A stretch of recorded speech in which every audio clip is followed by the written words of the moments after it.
तर जेवणामध्ये खूप सारे आयटम आले. मावशी कशी आहेत पानं? वेणी लागेल. वेणी 25 रुपये वेणी. आणि एका बाजूला तव्यावर शेंगदाणे भाजून घेते, कारण का उपवासासाठी उद्या खिचडी बनवायला लागेल. तर जेवण असं काय कळलं. गुड आफ्टरनून, जय महाराष्ट्र. तर आज प्रमोशन निमित्त बाहेर जेवायला सुद्धा चाललो आहे आणि बघूया तिथलं फूड कसं आहे. चला. सोबत आहे दादा, कल्पेश जॉबवरून येतोय, किरण आणि क्रिशिका. चलो, आज क्रिशिकाला आज नेमकी सुट्टी पण आहे.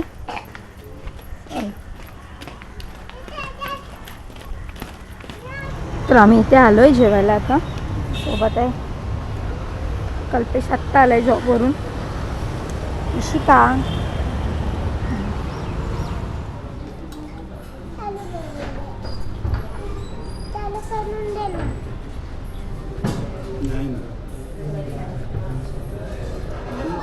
तर जेवणामध्ये खूप सारे आयटम आले. आळू वडी, कटलेट, भाकरी, वडे, चिकन.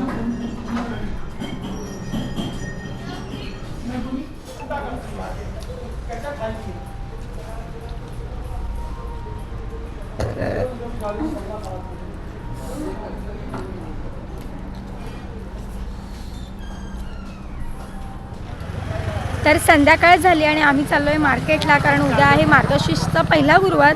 तर मी कालच व्हिडिओमध्ये सांगितलं होतं, मी आदल्या दिवशी फळं घेते, परत पानं घ्यायची आहेत, फुलं घ्यायची आहेत. आणि 2 दिवस झाले माझी तब्येत पण ठीक नाही, कंबर वगैरे जाम दुखते, कारण का सीझरची कंबर थंडीमध्ये खूप दुखते. आज मार्केटला पूर्ण गर्दी आहे, कारण का उद्या मार्गशीर्ष आहे, त्यामुळे फळांच्या गाडीवर पण गर्दी आहे. ते 2 फळवाले आहेत, तिथे नारळ पण घ्यायचं आहे मला. इथे पण फळं आहेत. कशी आहेत काय माहिती. ओ ताई, कशी आहेत फळं? कशी आहेत फळं? 60 रुपयाला 5 फळं. 60 रुपयाला. चला पुढे. नाही, चला बघा जरा, फ्रेश पाहिजेत ना फळं. नाही मी मला जमा. तिथे पुढे तर चला. मावशी कशी आहेत पानं? वेणी लागेल. वेणी 25 रुपये वेणी. अरे तिकडे बसली आहे का? बाई, पानं कशी मावशी? पानं 15 रुपये.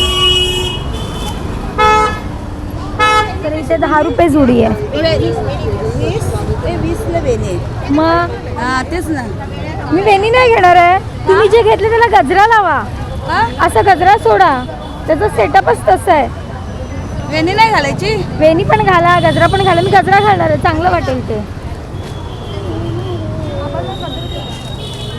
पाणी देऊ ना. आणि नारळ. तर सगळं उद्याचं सामान घेतलं आणि आता जाते मम्मीकडे, कारण का क्रिशिकाला मी तिकडे ठेवलं होतं मम्मीकडे. आणि मग मार्केटला आली, कारण का ती असते ते सामान घेऊन दिलं नसतं मला, त्यामुळे ती नसल्यावर कसं सामान माझं पटापट घेऊन होतं. आता मम्मीकडे चालली. तर आत्ताच मम्मीकडे आली. कसला गेम खेळते? मोबाईलच घेतला पाहिजे, बघायचाच नाही.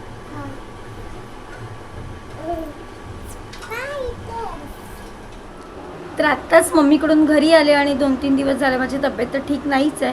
विकनेसपणा पण आला आणि डोकं एवढं दुखतंय ना आज, हे विचारू नका. पण उद्या आपला मार्गशीर्षचा गुरुवार आहे, सो म्हटलं पोळीचं नैवेद्य करू देवीसाठी.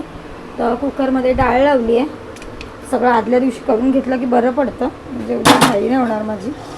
सत्तेच पुरणपोळीचीच तयारी करते. सगळं सामान तर घेऊन आली आहे मी इकडनं. इकडे नारळ वगैरे आणून ठेवला आहे, फ्रीजमध्ये सगळं अर्ध सामान ठेवलं आहे. आणि एका बाजूला तव्यावर शेंगदाणे भाजून घेते, कारण का उपवासासाठी उद्या खिचडी बनवायला लागेल. तर जेवण असं काय करतच नाही मी, कारण का किरणही खातो खिचडी उपवासाला काय बनवलं की. तर त्यासाठी कूट करायला मी शेंगदाणे भाजून घेते. सगळं करून घेतलं की कसं पटापट होतं सकाळी कामं. आणि उद्या क्रिशिकाची स्कूल आहे, आज सुट्टी होती, त्यामुळे म्हटलं आजच सगळं रात्री करून घेऊया, म्हणजे सकाळी उठल्यावर बरं पडेल. बघू उद्या कोणती भाजी बनवायची आहे, काय करायचं. उंदील मामा, शव्या तू बी राहिली, म्हणजे बाबूचा बर्थडे आला आता. या चालत या. तोंडात नाही बोट घालायचं बाबू. ही दीदी पडद्याच्या पाठीमागे, किशिका दीदी. एला पाडी या, बघते बघ अशी सगळ्यांकडं.